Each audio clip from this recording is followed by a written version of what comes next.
보겠습니다.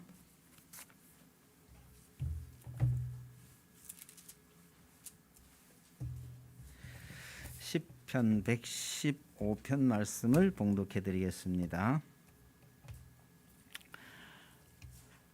여호와여, 영광을 우리에게 돌리지 마옵소서. 우리에게 돌리지 마옵소서. 오직 주는 인자하시고 진실하심으로 주의 이름에만 영광을 돌리소서. 어찌하여 문 나라가 그들의 하나님이 이제 어디 있느냐 말하게 하리이까.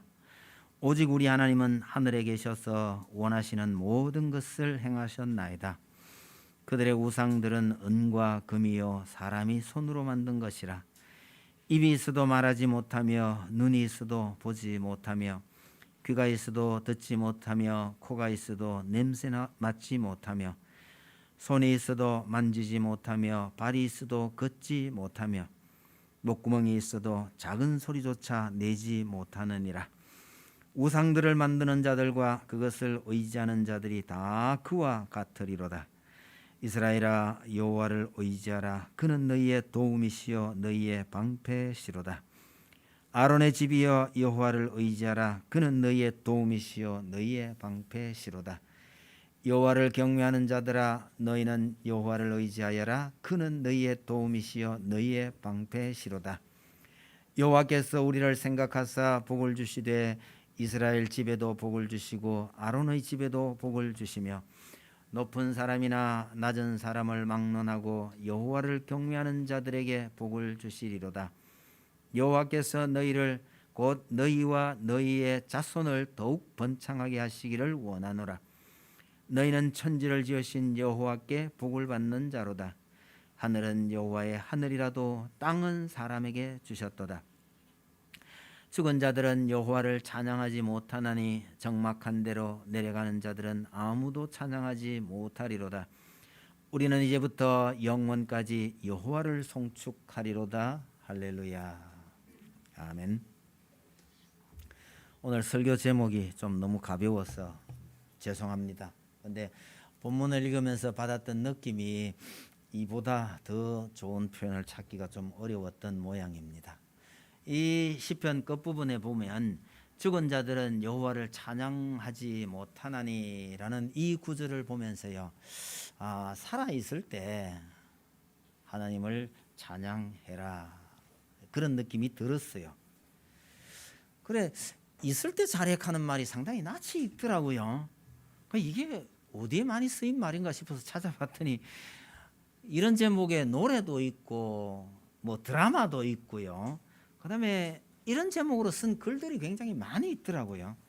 그래서 아마 일반적으로 이게 참 많이 쓰이는 말인데, 기본적인 뜻은요, 나중에 후회할 짓을 하지 말라, 그런 의미더라고요. 이게 우리 인간관계에 있어서 아주 여러 경우에도 이게 다 적합한 말처럼 보이는 것 같아요. 부부관계는 말할 것도 없고요. 특히 부모를 모시고 있는 자녀들에게 이 말이 많이 쓰이고 있더라고요. 오늘 본문을 정리해 보면 이 땅에 살아있을 동안에 하나님을 찬양하라, 그런 내용이 되는 것 같아요. 이걸 간단히 줄여보니까 있을 때, 살아있을 때 잘 해라, 그렇게 내용이 들려서 제목을 이렇게 잡은 겁니다. 그럼 우리가 살아있을 동안에 정말 하나님을 찬양해야 될 이유가 뭐냐? 첫째로요, 하나님은 모든 것의 주인이시기 때문에 그렇습니다.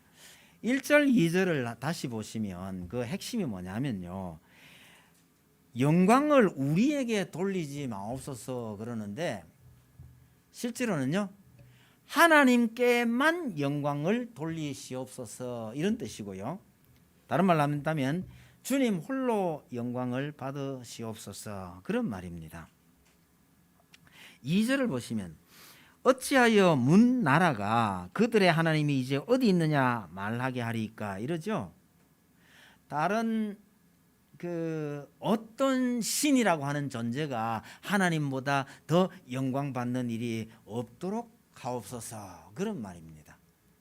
어쩌면 시인의 현실은요, 우상을 섬기는 자들이 도대체 너희 하나님이 어디 있느냐라고 조롱하고 있는 것인지도 모릅니다. 그런 시대에 하나님 홀로 영광 받으시기를 간절히 사모하는 내용이죠. 여러분, 다른 나라가, 여러 나라 사람들이 이제 너희 하나님이 어디에 있느냐고 말하는 것은 이스라엘에게 엄청난 고난이 닥쳤음을 의미합니다. 가장 심한 경우라고 하면요, 이스라엘이 멸망을 당하고 백성들이 포로로 끌려갈 때에 그 이방의 신들이 높임을 받고 자기 백성이 포로로 끌려가는 이런 신이 무슨 신이냐, 그렇게 조롱을 받을 수 있는 겁니다. 그러니 모든 영광을 하나님께만 돌리는 세상이 되게 해달라고 노래를 하는 것이죠. 하나님을 모시고 있는 이스라엘에게 하나님의 영광이 가리워진다는 것은 이스라엘이 하나님을 제대로 모시지 않았기 때문입니다. 여러분, 그리스도인에게 하나님이 어디 있느냐라는 조롱을 하게 되는 경우도 사실은 마찬가지입니다. 하나님 아닌 다른 인간이나 다른 우상이 하나님의 자리를 차지하는 것이 성도들에게는 참으로 고통스러운 일입니다. 그런데 왜 하나님께서요, 자신의 능력을 드러내셔서 이렇게 하나님을 조롱하고 비웃는 인간들을 그렇게 싹 멸해버리시지 않으실까? 그런 생각이 들 때가 문득 있습니다. 그러나 여러분, 분명한 것은 그럴 날이 반드시 있습니다. 그러나 그날이 오기까지 하나님께서는 진실되게 하나님을 믿는 자들을 찾고 계시고 그런 자들을 부르고 계시다는 사실을 잊지 마시기 바랍니다. 하나님께서 능력을 다 보여주면서 믿으라고 하면요, 안 믿을 사람이 어디 있겠습니까?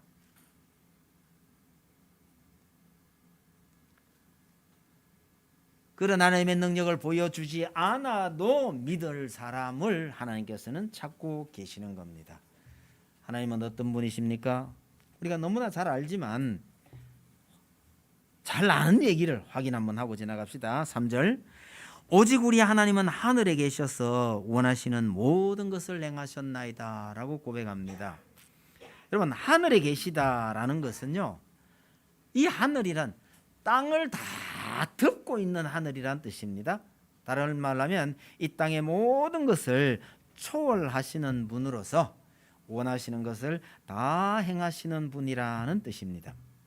여러분, 하나님께서 계시는 장소를 의미하는 것이 아니라 이 말씀은 하나님의 능력을 말하는 것입니다.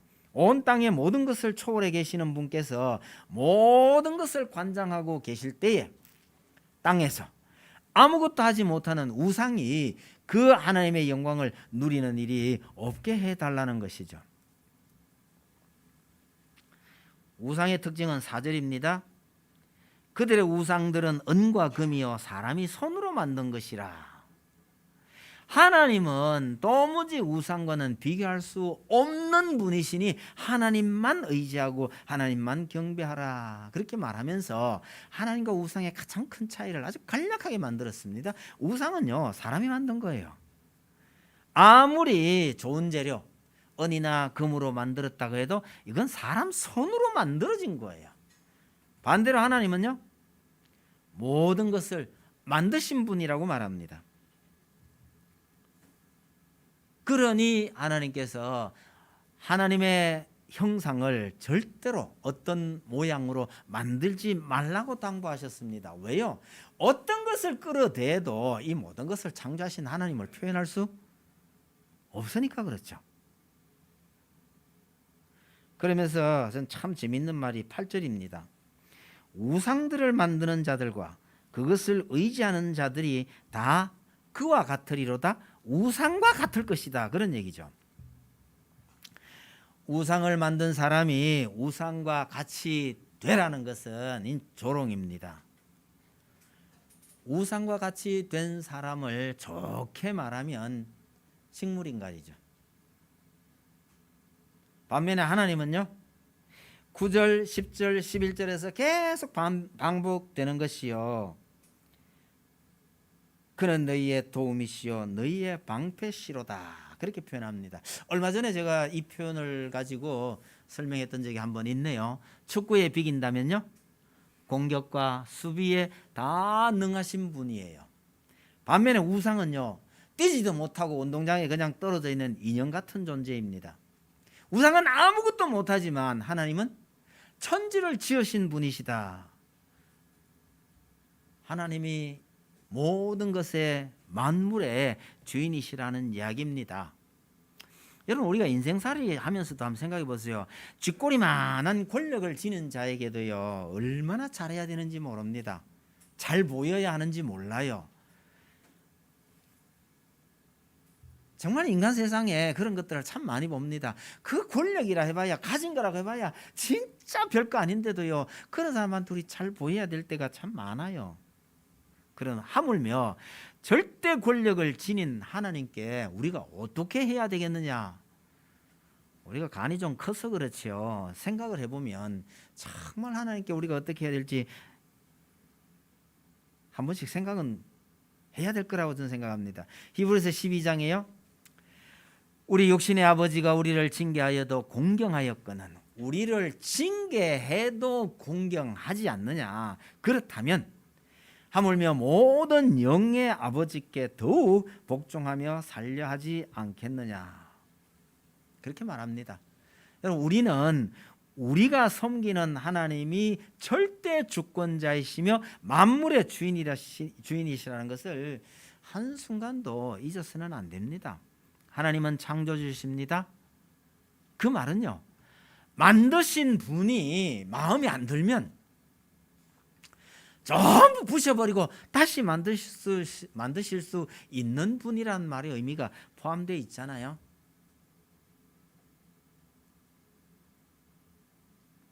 하나님은 심판자라고 말합니다. 영원한 형벌에 처하실 수도 있는 분이라는 사실을 기억해야 합니다. 여러분, 대통령도 이 심판 참 무서운 게요, 대통령도 파면하대요. 최근에 우리가 재판에서 형을 명하고 구속하고 하는 거 들어봤잖아요. 심판 참 무서운 분이에요. 하나님은요, 영원한 심판에 처하실 수도 있는 분이란 사실을 우리가 기억을 해야 됩니다. 창조주여 동시에 심판자이시기도 한 이런 하나님께서 이런 권한과 능력을 다 접어두시고 우리의 아버지요, 우리의 친구요, 우리의 남편이 되어 주셨다라는 것이 성경이잖아요. 이러니 우리는 하나님을 잘 섬겨야 한다는 겁니다. 두 번째로요, 우리가 하나님을 잘 섬겨야 할 이유는 하나님께서 복을 주시기 때문에 그렇습니다. 성도가 하나님을 잘 섬겨야 할 중요한 이유는 하나님께서 우리의 절대 주권자이시기 때문이기도 하지만, 사실은 또 다른 이유는요, 우리가 누려야 할 진짜 복은 전부 하나님으로부터 말미암기 때문입니다. 절대 주권자이신 그분께서 우리를 자녀로 삼으시고 복을 주시려고 하기 때문에 우린 하나님을 가까이 하고 하나님을 찬양해야 합니다.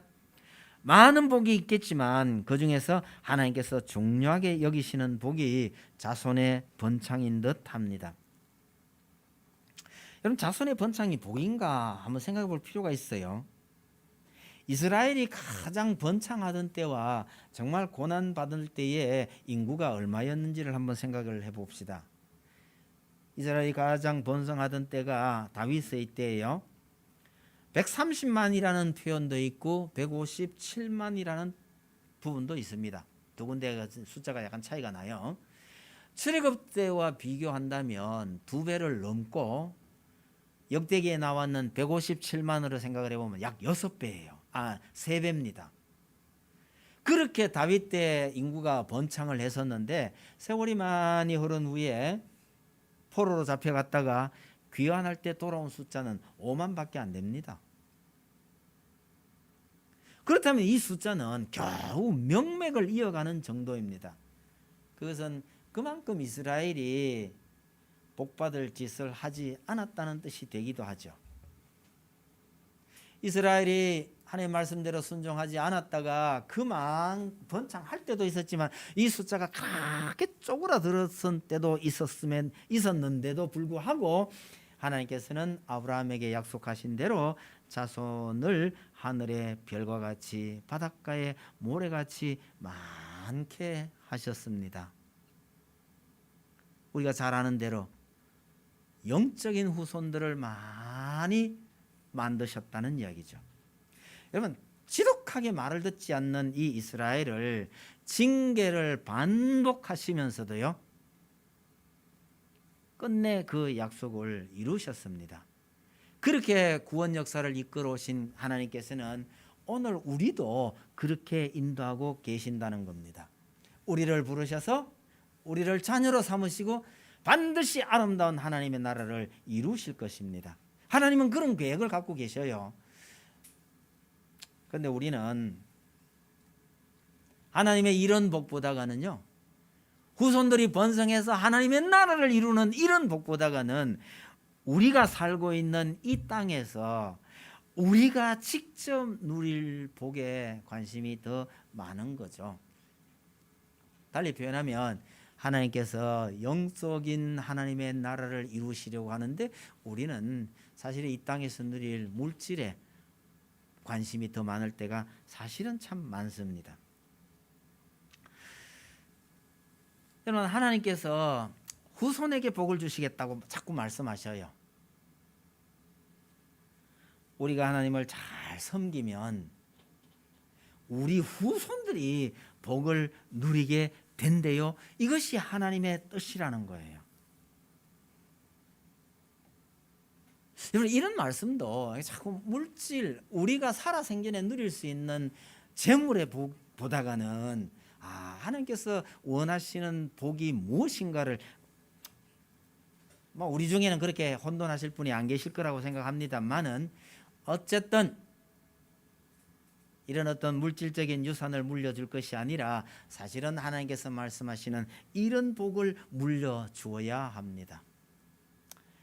그냥 물질 것만 자꾸 계산을 하면요, 하나님께서 우리 후손들에게 복을 주신다 했으니까 내 아들 딸이 몇 명인데, 그리고 이 아들 딸들이 나중에 이렇게 잘 살아야 되는데 여기에만 자꾸 관심을 쏟을 가능성이 있고요. 그러다 보면 결혼 안 했는 사람들은 어떻게 되죠? 자녀가 없는 사람들은요, 하나님 복 못 받나요?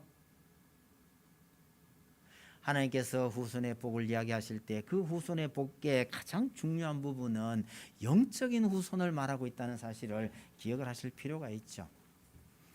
여러분, 우리 아들 몇 명이고 우리 아들 딸들이 얼마나 잘 사냐 못 사냐 여기에 관심 쓰기보다가는요, 그렇게 관심 써도 좋겠습니다만은 진짜 중요한 것은요, 나로 말미암은 영적인 후손이 내게 얼마나 되느냐, 이런 걸 자꾸 생각을 해보셔요. 나 때문에 하나님을 알게 된 사람이 얼마냐, 나 때문에 정말 믿음 생활하면서 거기에 큰 기쁨을 누리는 그런 분들이 얼마나 되느냐, 이런 걸 자꾸 계산해 보시기 바랍니다. 이것이 하나님께서 나에게 주시는 후손의 복이라 하는 사실을 염두에 두시기 바랍니다. 지금까지 신앙생활해 오면서 나로 말미암아서 하나님을 알게 된 사람, 또 나로 말미암아서 정말 복음 안에서 기쁨을 누리고 사는 내 후배, 이걸 뭐라고 해야 될지 모르겠네요. 후배? 이게 좋네요. 이런 분들이 진정한 의미에서 나에게 주어진 후손의 복이다 하는 사실을 잊지 마시길 바랍니다. 흔히 유대인들이 참 독특한 민족이라고 그러잖아요. 현재 이 지구상에 유대인이라고 불리는 사람들이 숫자로 치면 그렇게 많지 않아요. 그런데 워낙 유명한 사람들이 많습니다. 예수님 이후에는 표면적 유대인은 의미가 별로 없습니다. 혈통을 따른 유대인의 의미는 별로 없는데도 불구하고 이 혈통에 따른 유대인들의 위대함을 말하는 사람들이 참 많아요. 이걸 수로보니게 여인의 표현을 빌린다면 이건 그야말로 부스러기 복입니다.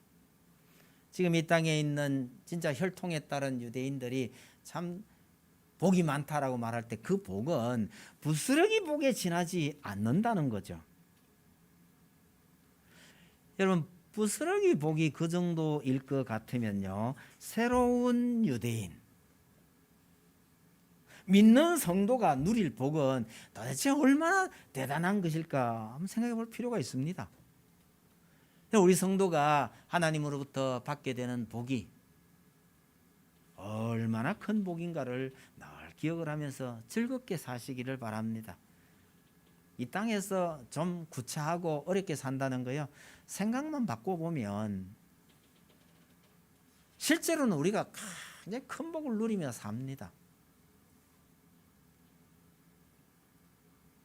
우리가 얼마나 큰 복을 누리고 사느냐라는 것을 생각을 하다 보면 또 우리보다 정말 힘들고 어렵게 사는 사람들의 이야기를 자꾸 접하게 되는데요. 뭐 접할 일이 더러 있기를 바랍니다. 어제도 지나간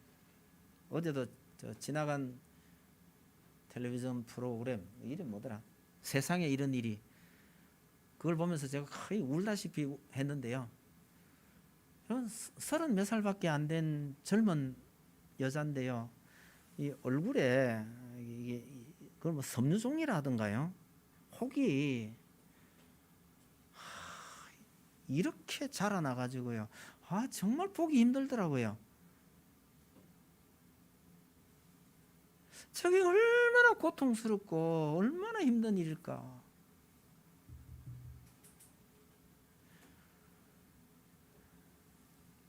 죄송합니다만은 서울에 있을 때 거기에 이제 이걸 뭐라 그러죠? 장애인들을 돌보는 기관들이 여러 개가 있어가지고요. 그 교회 안에 그런 분들이 참 많아요.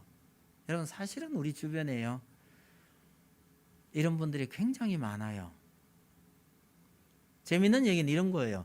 부모 말 잘 안 듣고 학교에서 말썽 되게 부리는 불량아들이 있잖아요. 붙들어다가 여기 와서 봉사활동 좀 시켜버리면요, 애들 다 착해져요.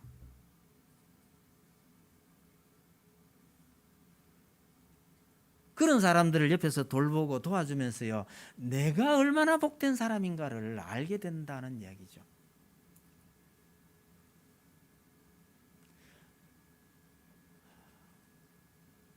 여하튼 우리는 우리가 하나님으로부터 받은 복이 얼마나 큰 것인가를 볼 수 있는 눈이 있기를 바라고, 그걸 바라보면서요, 이 땅에서 이런저런 불만요, 참 별거 아닐 수 있는 눈을 다 가지시기를 바랍니다. 세 번째로 말씀드릴 것은 그 끝에 나와 있는 17절입니다.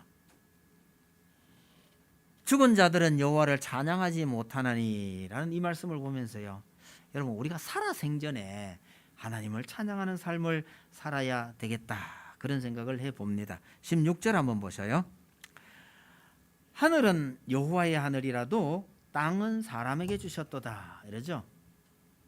땅은 사람에게 주셨으니 하나님의 영역이 아니란 말인가 라고 질문할 수가 있겠습니다. 모든 소유권이 하나님에게 있지만 우리에게 맡겨진 일정한 영역이 있다는 뜻입니다. 일정한 기간 동안 땅에서 우리가 할 수 있는 일이 있다는 고백일 뿐입니다. 일정한 기간, 우리가 살아있을 동안입니다. 이 땅에서 우리가 할 수 있는 것 중에 가장 큰 일이요, 하나님을 찬양하는 것이란 뜻입니다. 왜요? 이 땅을 떠나면 하나님을 찬양할 수 없다고 말합니다. 부활에 대한 계시가 충분하지 못했던 시대의 생각입니다. 전혀 새로운 곳에서 새로운 방식으로 하나님을 찬양하고 영원히 하나님과 교제할 것에 대해서 오늘 우리처럼 잘 알지 못했던 사람들의 이야기입니다. 그분들의 생각에, 그러니까 찬양할 수 있을 때 하나님을 찬양하라는 것이죠. 정확한 의미는 아닐지라도 오늘 우리에게는요, 우리가 살아서 하나님 믿을 수 있을 때에 하나님 제대로 믿으라는 의미로 이해하면 될 듯합니다. 내세에 대한 완전한 계시가 주어지지 않았던 그 시대에는 죽으면 더 이상 하나님을 찬양할 수 없다고 생각하고 말했습니다마는 오늘 우리는요, 우리 생각에는, 아니 우리가 아는 바대라면 이 땅은 잠시 머물렀다가 하나님 나라로 돌아가는 정거장 같은 곳입니다. 이 땅에서 다시 하나님의 나라로 돌아갈 수 있는 유일한 길은 살아 생전에 하나님을 경외하는 것뿐입니다. 하나님을 찬양하라는 것은요, 살아 있을 동안에 우리가 하나님을 경외해야 한다라고 말하는 겁니다. 그러니 이 땅의 삶은 천국 시민을 선발하는 경연대회나 마찬가지다라는 생각을 해봅니다. 그 경연대회에서 통과해야죠. 그러려면 우리 살아 생전에 하나님을 잘 섬겨야 합니다. 그것이 이 땅에서도 복을 누릴 뿐 아니라 하나님 나라에서도 영원한 복을 누리는 유일한 방법입니다. 있을 때 잘해라는 이 말이요, 단순한 유행어가 아니라 많은 사람에게 적용되어야 할 위대한 진리더라는 겁니다. 제일 많이 쓰이는 경우가 부모님 돌아가신 뒤에 후회하지 말고 지금 살아계실 때 잘해야 된다라는 것이었습니다. 그러나 하나님은 영원히 계시잖아요. 문제는요, 우리에게 시한이 그리 많지 않다는 거죠. 우리 다 건강하게 생생하게 잘 살아 있으니까 그렇게 생각하는 사람들이 참 많지만, 여러분, 언제 우리가 하나님께로 다시 돌아가야 할지, 아니 언제 우리가 하나님 섬길 기회가 끊어질지 그건 아무도 모르는 일입니다. 기회는 우리가 살아있을 때뿐입니다. 그러니 살아있을 동안에 하나님을 잘 섬기라고 말하는 것이죠. 후회하면서 사는 것이 우리 인생일지라도 여러분, 하나님 섬기는 일에는 절대로 후회하는 짓을 해서는 안 됩니다. 그렇게 보면 살아생전에 하나님을 아는 것보다 더 중요하고 요긴한 일은 없을 것입니다. 이혼한 부부들이요, 다시 만나는 프로그램이 있더라고요. 참 웃긴다 싶어서 제가 한번 봤습니다. 부부로 살 때 할 말을 묻어두고 아웅다웅 하다가 결국은 헤어졌습니다.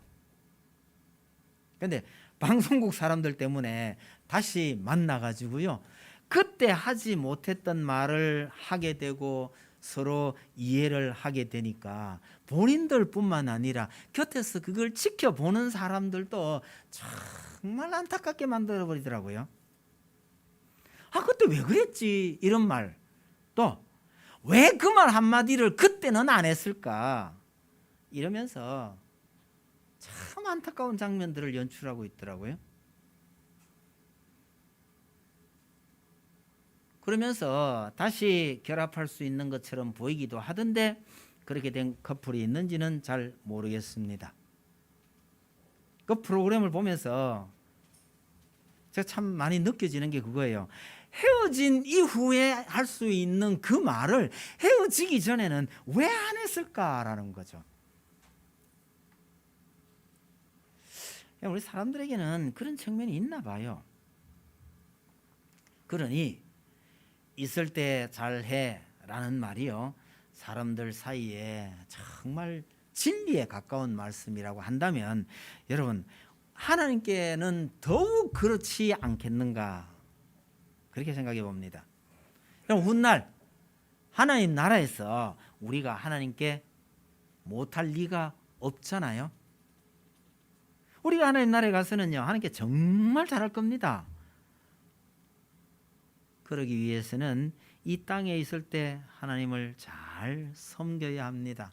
땅에 있을 때란 말은 하나님께서 기회를 주셨을 때 잘해서 하나님 나라에서 영원히 잘할 수 있기를 바랍니다. 그래서 성경에는요, 문 닫히기 전에 준비 잘 하라는 메시지가 많습니다. 노아 시절에 홍수가 시작되기 직전에요, 방주의 문이 닫힙니다. 그런데 재밌는 거는요, 노아가 닫은 게 아니에요. 방주를 지은 노아가 그 문을 닫은 게 아니고요, 하나님께서 닫으셨다고 말합니다. 여러분, 하나님께서 닫으셨으니 그때 와서는 아무리 두드려도 문을 열어줄 수가 없는 겁니다. 밤중에 신랑을 기다리던 10처녀의 비유도 마찬가지예요. 5처녀는 하필이면 그 시각에 기름이 떨어졌습니다. 급하게 나가서 기름을 구해서 왔지만 이미 문이 닫혀서 들어갈 수 없다고 하는 겁니다. 이게 참 이상하잖아요. 문 열어주고 들러주면 될 것이지. 성경이 왜 이런 이야기를 하고 있는지를 주의 깊게 보아야 합니다. 누가복음 13장에요. 집주인이 일어나 문을 한번 닫은 후에 너희가 밖에 서서 문을 두드리며 주여 열어주소서 하면 그가 대답하여 이르되 나는 너희가 어디에서 온 자인지 알지 못하리라. 그렇게 말씀하신다는 거예요. 여러분, 기회 있을 때에 들어와야 합니다. 분명히 성경은요, 문 닫힌 후에는 기회가 없다고 말씀하고 있으니, 그러니 우리가 살아생전에 마땅히 해야 할 바를 잘 해야 하는 것이죠. 마무리를 하겠습니다. 창조주이시면서 심판주이시기도 하신 하나님께서 그 능력과 권세를 다 접어두시고 우리에게 참 좋은 아버지로 다가오셨습니다. 여러분, 이런 신은 어디에도 없어요. 오직 우리 하나님만 그렇게 하셨단 말이에요. 자기의 친아들을 희생시키시면서 우리로 하여금 돌아오라고 사정하셨습니다. 여러분, 하나님께서 이렇게 사정하실 때 기꺼이 아버지께로 돌아가야 합니다. 여러분, 순환 선생님이 화를 내면요 더 무섭다는 거 잘 아시죠? 순환 선생님이라고 해서 언제까지 순하다고 생각하시면 아닙니다. 절대 주권자이신 하나님께서 이렇게 사정하실 때 이걸 거부하면요, 이런 하나님을 우습게 여기면요, 어느 누구도 책임져 줄 수가 없는 겁니다. 부디 살아 생전에 이런 하나님을 기쁘게 찬양하시기를 바랍니다. 그래야 하나님 나라에서 영원히 하나님과 더불어 복된 삶을 누리게 되는 것이죠. 우리는 이미 이런 천국 시민이 된 사람들입니다. 그렇다면 이 땅에서도요 더더욱 성숙한 천국 시민다운 모습으로 살아가야 하지 않겠습니까?